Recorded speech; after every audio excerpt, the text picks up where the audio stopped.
de la lecture, bonjour.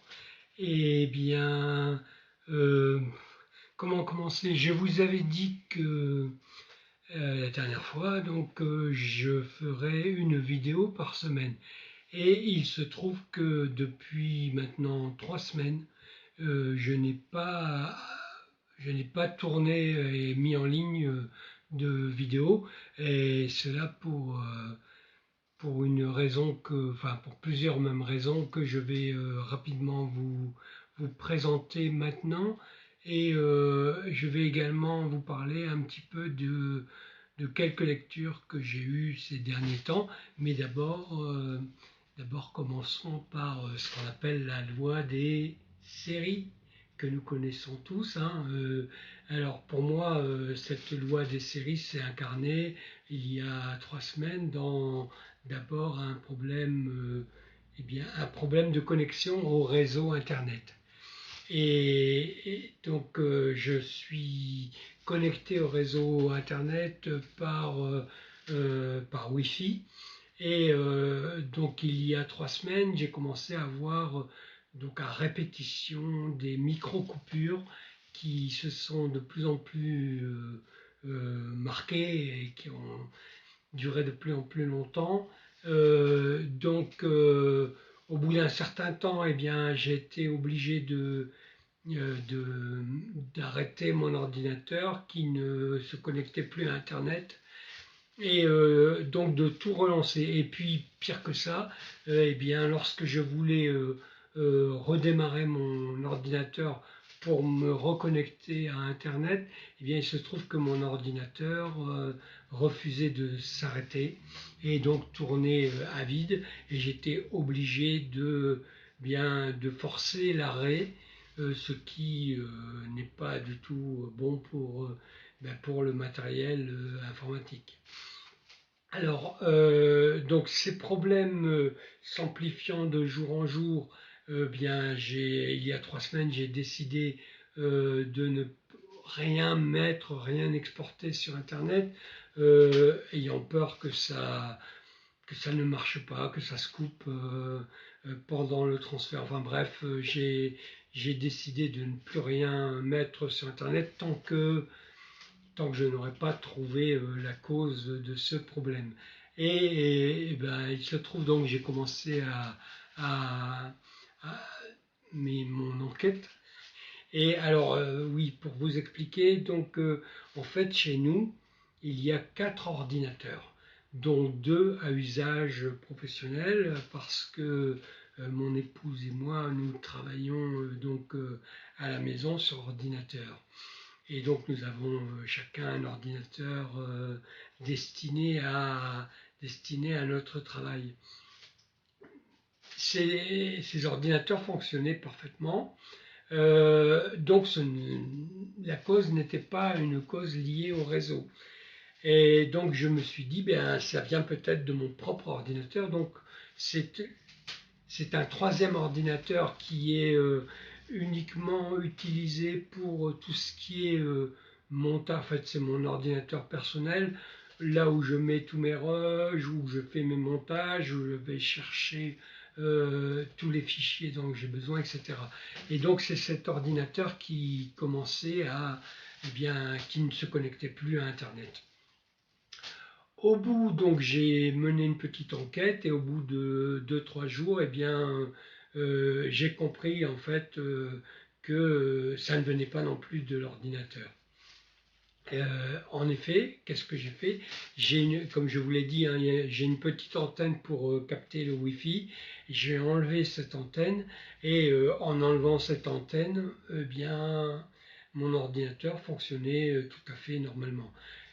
Résultat des courses, donc il ne restait plus en cause qu'une antenne Wi-Fi. Alors la voici, la vilaine, oui, elle est là. Voilà la vilaine qui a commencé à déconner. En fait, j'ai découvert qu'il y avait des faux contacts à l'intérieur. Bon, elle a quand même quelques années, elle a fait son office durant quelques années, mais là maintenant, elle ne fonctionnait plus. Donc une fois que j'ai compris que ça venait de cette antenne, nous avons décidé, puisque nous avons 4 ordinateurs, et en plus ces ordinateurs donc, sont à différents étages, je crois que je vous l'avais dit, hein. Nous habitons une maison étroite, mais sur plusieurs étages. Et nous avons un ordinateur au rez-de-chaussée, 2 ordinateurs au premier, un autre au deuxième, et bon, il n'y en a pas au troisième. Et donc nous avons décidé de relier tout ça par Ethernet. En fait, nous avons installé un routeur, donc il a fallu aussi le commander, attendre et tout câbler, etc. Donc ça a pris un certain temps et nous avons pu câbler donc plusieurs ordinateurs comme ça via Ethernet par un routeur. Du coup, nous n'avons plus besoin d'antenne pour capter le Wi-Fi, puisque maintenant nous sommes directement liés par câble au réseau Internet, ce qui est nettement plus sûr. Voilà, donc c'était le premier problème, et là il a été résolu récemment. Mais, et c'est pour ça que je vous parlais de loi des séries, mais ce ne fut pas le seul. En même temps, comme dirait l'autre, en même temps, eh bien, mon téléphone portable s'est mis lui aussi à déconner. Et à déconner sérieusement, puisque la batterie se vidait très très vite et je ne pouvais plus non plus l'utiliser. Et c'est vrai que mon portable est également un vieux portable. Donc, j'ai assez vite compris que là aussi il me lâchait, que c'était la sénescence qui se manifestait, et j'ai été obligé de le changer rapidement. Du coup, j'ai un chronomètre, puisque maintenant c'est un portable qui est un peu plus grand que le précédent, et donc je peux mettre le chronomètre et il est visible. Et par exemple là, ça fait déjà 7 minutes 50 que je parle. Donc j'ai changé de portable, mais ce n'est pas tout. La loi des séries a encore fait des siennes, puisque en même temps, tout cela, donc il y a maintenant une semaine, nous avons un premier ordinateur qui est ancien également, hein, que nous utilisons depuis 12 ans, qui a également donné de plus en plus de signes, de signes de faiblesse, et jusqu'à planter complètement. Et c'est un ordinateur à usage professionnel. Donc nous avons là aussi été obligés de trouver une solution, c'est-à-dire de remplacer la tour. Nous avons cherché une tour d'occasion reconditionnée pour ne pas avoir trop de frais. Et nous avons là récemment, le samedi dernier, donc vendredi dernier, donc nous avons trouvé quelqu'un qui répare et qui reconditionne des ordinateurs, et nous avons pu nous procurer une nouvelle tour. Enfin, tour, c'est pas vraiment une tour, c'est plutôt un boîtier, mais enfin bref, c'est pareil. Et pour pouvoir changer le vieil ordinateur, simplement il va falloir réinstaller tout dessus. Donc voilà, donc tous ces éléments, ils ont aussi eu une influence sur mon moral, puisque l'enchaînement des petits malheurs, l'enchaînement de ces petits problèmes a fait que j'ai commencé à me dire, bon, on va prendre un peu de repos. On va prendre un peu de repos pour réparer tout ça, remettre tout ça, et laisser un peu de côté la chaîne YouTube et aussi Instagram, hein, puisque les deux sont liés, que j'utilise le même ordinateur pour faire à la fois les posts Instagram mais aussi les vidéos YouTube. Donc j'ai suspendu, ralenti un peu pendant ces 3 dernières semaines les différentes actions que je menais sur les réseaux. Aujourd'hui, alors tout n'est pas encore complètement réglé, mais je dirais quand même que tout fonctionne à nouveau. Donc aujourd'hui, ah oui, je ne l'ai pas dit, aujourd'hui nous sommes le lundi, 19 ou 20 janvier, je n'ai pas vérifié. Je ne vois pas non plus, je n'ai pas la date. Donc voilà, nous sommes le lundi 20 janvier, 20 février, je crois, 20 février. Et donc je vais reprendre à partir de cette semaine donc les vidéos régulières, hebdomadaires, et je vais à nouveau reprendre ce rythme. Donc tout ça pour vous dire que, eh bien, voilà, si vous étiez inquiété de ne pas voir régulièrement de vidéos, voilà, c'était lié à ces problèmes informatiques et qui donc aujourd'hui sont quasiment réglés. Et donc aussi au fait que ben, j'avais décidé de prendre quelques jours de repos en attendant que ça soit un peu mieux, que ça se répare. Bon voilà. Alors, je reprends donc aujourd'hui et je voulais vous parler non pas de tout. Alors, le roman dont je vous avais parlé la dernière fois, c'est-à-dire Appelez-moi K, j'y reviendrai dans une semaine.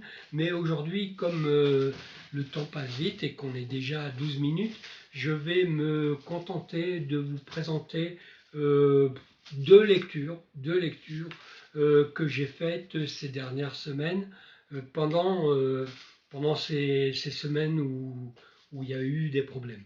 Alors la première lecture, donc là aussi c'est quelque chose que je ne fais pas couramment, c'est un livre qu'en fait j'ai emprunté à la médiathèque et je vous le montre, il s'intitule Réaction française de François Krug, qui est un journaliste. Alors, Réaction française, et vous avez un sous-titre Enquête sur l'extrême droite littéraire. Enquête sur l'extrême droite littéraire. Donc en fait, l'auteur, donc François Krug, a mené une enquête pour voir quels étaient les liens soupçonnés ou avérés entre quelques écrivains très connus, que je vais vous citer juste après, et l'extrême droite. Et il a sorti donc le livre, est très documenté, hein, il est intéressant. Et ces trois écrivains sont que vous connaissez, j'en suis quasiment sûr. Donc le premier, c'est Michel Houellebecq. Michel Houellebecq, alors je lis moi du Michel Houellebecq, j'ai lu ses 4 ou 5 premiers romans. Son tout premier roman, enfin c'est pas un roman d'ailleurs, son tout premier livre qu'il a sorti en fait en 1991, je crois, donc vous voyez ça date. Alors, en 1991 était en fait un essai consacré à Howard Philip Lovecraft. Et c'est alors la collection, l'édition originale est rarissime. Par contre, le livre a été retiré en livre de poche, donc il est très très facile à trouver maintenant. Et je vous mettrai, parce que j'ai pas le titre en tête, je vous mettrai donc dans un coin là de l'écran, je vous mettrai la référence si ça vous intéresse de connaître cet essai de Michel Houellebecq sur Lovecraft. Je vous mettrai la référence là, je l'afficherai. Donc Michel Houellebecq, moi, à cette époque-là, donc au tout début des années 90, c'était le moment où je m'intéressais beaucoup à Lovecraft. Et tout ce qui paraissait sur Lovecraft, et en gros, je l'achetais. Et c'est comme ça que je suis tombé sur le livre de Michel Houellebecq, qui était à l'époque totalement inconnu, hein. C'est son premier livre et personne ne parlait de lui. Donc j'ai acheté l'essai de Michel Houellebecq consacré à Lovecraft euh, sur le nom de Lovecraft. Et c'est parce que je m'intéressais à Lovecraft que je l'ai acheté, non pas à Michel Houellebecq. Et peu à peu, donc, les premiers romans qu'il a sortis, là aussi, eh bien, je me suis souvenu que c'était lui qui avait écrit cet essai sur Lovecraft, et donc, alors, domaine de la lutte, etc., enfin, les premiers, les particules élémentaires, etc. Les 3 ou 4 premiers. Donc je les ai achetés parce qu'il avait écrit quelque chose sur Lovecraft. Et c'est comme ça que j'ai découvert Michel Houellebecq. Et en fait, j'ai lu régulièrement ce qu'il sortait. Et c'est devenu, je crois qu'à partir des particules élémentaires, il est devenu un écrivain à succès. Donc il y a une enquête qui est menée sur cet écrivain. Et il y a un certain nombre d'éléments donc, qui sont mis dans ce livre et qui montrent plus que les accointances, hein, la proximité de cet écrivain avec les idées d'extrême droite. Le deuxième écrivain, qui fait l'objet de la même enquête hein, dans le livre, il s'appelle Yann Moix. Alors je pense que vous le connaissez. Moi personnellement, je n'ai jamais lu un seul de ses romans. En revanche, j'ai vu son film, le premier long métrage qu'il a tourné, qui s'intitule Podium. Et donc Podium, en fait, donc le personnage principal est interprété par Benoît Poelvoorde et qui joue le rôle d'un imitateur d'un chanteur français qui s'appelait Claude François et qui est mort, on a beaucoup parlé à l'époque, qui est mort électrocuté en voulant changer une ampoule tout en prenant un bain, ampoule électrique. Donc bah oui, il a servi de conducteur et il en est mort. Donc Benoît Poelvoorde reprend interprète un très très grand fan de Claude François et calque sa vie sur la vie de Claude François. Donc j'ai vu ce film, je l'ai bien aimé d'ailleurs, j'ai trouvé que c'était un film qui était pas mal. En revanche, je n'ai jamais rien lu de lui et le peu d'interviews que j'ai pu voir, en fait, effectivement, c'est un personnage extrêmement qui peut susciter un peu de rejet parce qu'il a un comportement assez méprisant avec les autres et voilà. Bon, enfin, la question qui se pose est toujours la même. Que ce soit Michel Houellebecq, Yann Moix et le troisième sur lequel on mène une enquête que j'ai lu aussi, que je lis encore et dont j'ai un certain nombre d'ouvrages hein, que vous connaissez sans doute aussi. C'est un écrivain voyageur, il s'appelle Sylvain Tesson. Lui aussi, donc, il a un passé très lié à l'extrême droite. Et la question qui revient, c'est toujours, donc je vous le disais, c'est toujours la même, finalement, qu'on se pose. C'est faut-il, en fait, lier la personnalité d'un auteur à ses écrits? Autrement dit, y a-t-il forcément un lien entre ce qui est écrit et finalement ce qu'est donc un lien, une sorte d'essentialisation du lien, ce qu'est la personne et ses écrits. Voilà, donc ça m'a beaucoup intéressé. Alors, pourquoi est-ce que ça m'a intéressé? Parce que, je l'ai dit ça aussi, hein, j'ai tendance à... on pourrait me qualifier de rêveur. Je suis quelqu'un qui plane dans les hautes sphères de l'imagination à peu près en permanence, même si c'est pas forcément évident, mais c'est pourquoi la lecture pour moi ou le cinéma sont vraiment des univers dans lesquels je plonge en oubliant tout le reste, comme sans doute un certain nombre d'entre vous. Et franchement, je ne m'en plains pas, ça me fait vivre plein de choses par l'imagination. Donc, et c'est pour ça que je reviens à ce livre, mais par exemple, avec ce livre, je suis replongé dans la réalité quotidienne du monde.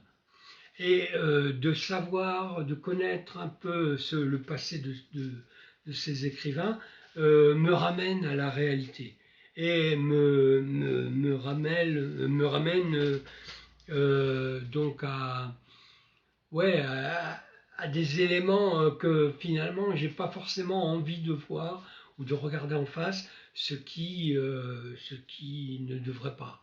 Mais j'ai du mal. Pourquoi est-ce que j'ai du mal? Alors je parle vraiment de moi là. Je vais pas trop insister, mais c'est pour que vous compreniez. Donc, parce que je suis quelqu'un de très anxieux, et la réalité, mon anxiété est grandissante quand je regarde de trop près les choses réelles. J'ai besoin donc de m'évader, hein, en quelque sorte. J'ai besoin de sortir de la réalité par l'imagination. Je pense que je ne suis pas du tout le seul dans ce cas, loin de là. Donc ce sont des livres comme ça sont pour moi des lectures nécessaires. Nécessaires.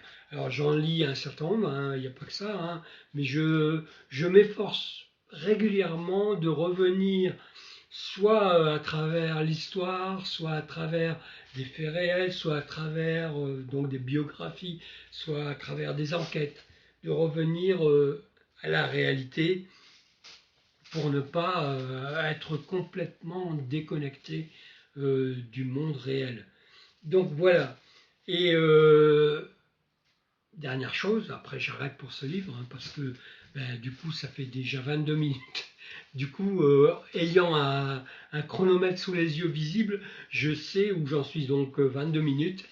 Et je ne sais plus ce que je voulais vous lire. Oui, alors ces questionnements, les questionnements qui surgissent de ce rapport entre la réalité, de mon rapport en fait à la réalité et à l'imaginaire, eh bien ces questionnements vont ressurgir et évidemment j'ai envie de dire dans le roman que je suis en train d'écrire appelé Moi K. Et bon, j'en reparlerai. Je vous ai dit que je ne parlerai pas d'appeler Moi K aujourd'hui parce que je ne veux pas non plus trop m'étendre. Je vais vous parler du deuxième livre que j'ai lu. Alors celui-là aussi, il était temps que je le lise. Vous allez comprendre pourquoi. Donc, réaction française que je dois rendre la semaine prochaine d'ailleurs à la médiathèque, eh bien, m'a intéressé. Et même si la plupart des choses qui sont, la plupart des résultats d'enquête, des informations qui sont communiquées dans ce livre, je le savais déjà plus ou moins. Alors là, c'est beaucoup plus précis, ça va beaucoup plus loin dans le détail. Il y a des dates, il y a des adresses, il y a des lieux précis, quoi. Et donc là, c'est vraiment documenté. Voilà. Bon. Si ça vous intéresse, donc le livre est sorti en 2023, donc il est très récent. Euh, euh, alors vous l'aurez sans doute deviné, hein, ce journaliste François Krug est plutôt un journaliste de gauche. Et par exemple, on peut sur des chaînes comme Blast, par exemple, des chaînes YouTube comme Blast, on peut retrouver aussi ce journaliste. Bon, je m'arrête là. L'autre livre dont je souhaitais vous parler, alors ça n'a rien à voir. D'abord, c'est un livre qui a été écrit par un Américain. Alors je vous montre. Voilà. J'ai pris quelques notes parce que là, je tenais à vous donner quelques informations. Donc voilà le livre, j'espère que vous voyez bien. Donc son titre, je ne sais pas s'il est très visible, son titre, Homer et l'anglais. Homer et l'anglais et l'auteur E.L. Doctorow. Doctorow, alors c'est un écrivain qui est décédé, un écrivain contemporain moderne et qui est né en 1931 et qui est décédé en 2015. Donc il est né dans le Bronx à New York et c'est d'ailleurs toujours là qu'il a vécu. Alors, son E.L. Doctorow, son prénom c'est Edgar Lawrence Doctorow. Alors, ce premier prénom, Edgar, lui a été donc attribué en hommage, en souvenir d'Edgar Allan Poe, encore un. Il y en a beaucoup, il y en a beaucoup. Edgar Allan Poe, il a laissé pas mal de traces en fait, hein. Donc, je reviens, à l'auteur.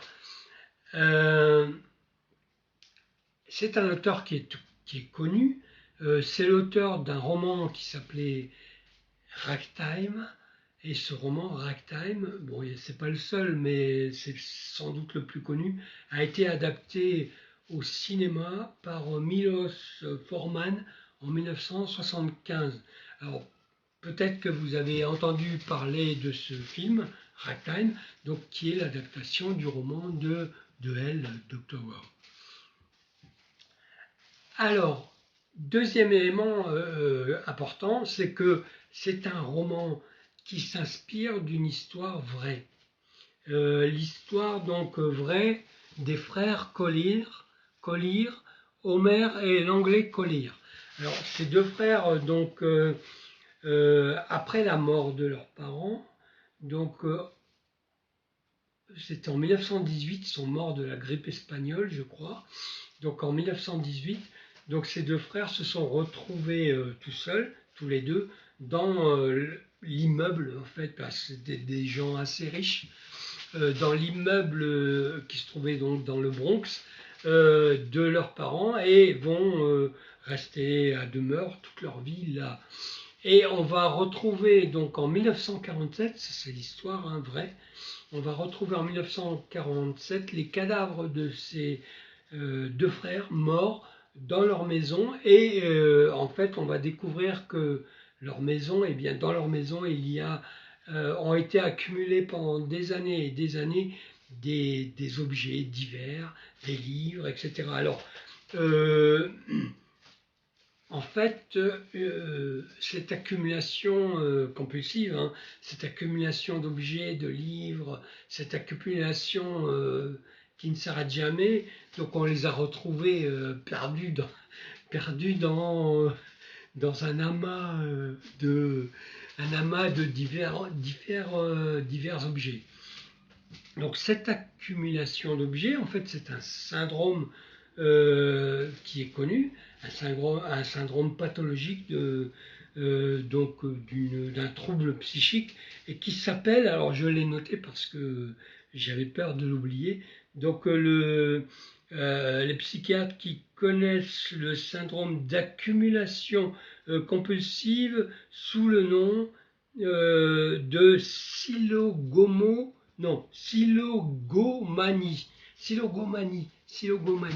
Voilà, donc ces deux frères, ce sont des cas exemplaires de silogomane. Et voilà, et d'ailleurs c'est une référence. Alors ils étaient très célèbres, parce que bien justement ils avaient la réputation d'accumuler des choses chez eux, de ne pas sortir de chez eux. Et voilà le sujet. Et Dr. Who va, à partir de cette histoire vraie, va construire donc un récit qui va donc suivre la vie de ces deux frères dans cette maison après la Première Guerre mondiale jusqu'à la fin. Alors lui va modifier la période historique et il va la faire, donc leur histoire, il va la déplacer, il va la faire durer jusque, je pense jusque dans les années... Alors le livre est sorti... en 2009, donc oui, en gros, il va le faire, va déplacer jusqu'aux années 2000, cette histoire. Et franchement, c'est très très bien comme roman. C'est vraiment, moi, je connaissais juste le film Ragtime. Je savais que c'était une adaptation de roman, mais je n'avais jamais lu Dr. Who. Et ce roman, franchement, eh bien, il est très très prenant. Et on entre. Alors, ce que j'ai pas dit, ce qu'on peut dire, hein, puisque là je ne vais pas spoiler, mais même si j'ai quand même dévoilé l'essentiel du récit avec cette histoire des frères. Donc ce que j'ai pas dit, c'est que Homère, alors évidemment c'est le narrateur, c'est Homère, et comme le Homère de l'Antiquité, eh bien il est aveugle, il devient aveugle, parce qu'il n'a pas toujours été aveugle. Donc on découvre aussi peu à peu, à travers ce récit, on entre peu à peu dans la psychologie du narrateur, de Homère, et on découvre donc, d'abord il devient aveugle, puis il va devenir sourd aussi. Donc il va être de plus en plus coupé du monde extérieur, et nous restons dans sa tête et nous découvrons au fur et à mesure donc, ce qui change dans la perception, dans la relation au monde, quand on perd l'usage progressif alors là, c'est pas que d'un seul sens, mais c'est de deux sens. Franchement, et la fin, elle est fabuleuse. La fin, elle est terrible. Franchement, j'ai pris beaucoup de plaisir à lire cette histoire, même si elle n'est pas très joyeuse, et ce n'est pas évidemment une histoire d'horreur, mais franchement, ça vous amène quand même à vous poser des questions sur un tas de choses.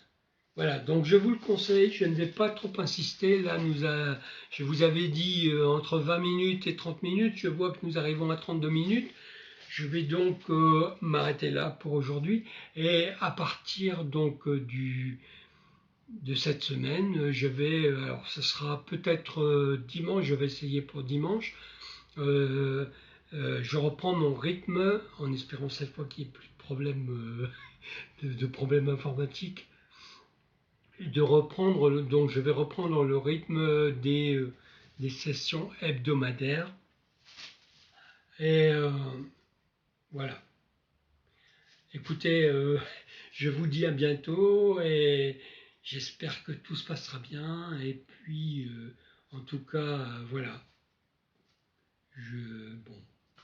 Je ne m'attendais pas à ce qu'il y ait une accumulation comme ça de problèmes qui provoqueraient du retard. Je ne m'attendais pas non plus à ce que ça m'influence au point de me mettre un petit peu en retrait pendant quelques jours pour me demander moi aussi, pour me poser moi aussi quelques questions. À bientôt.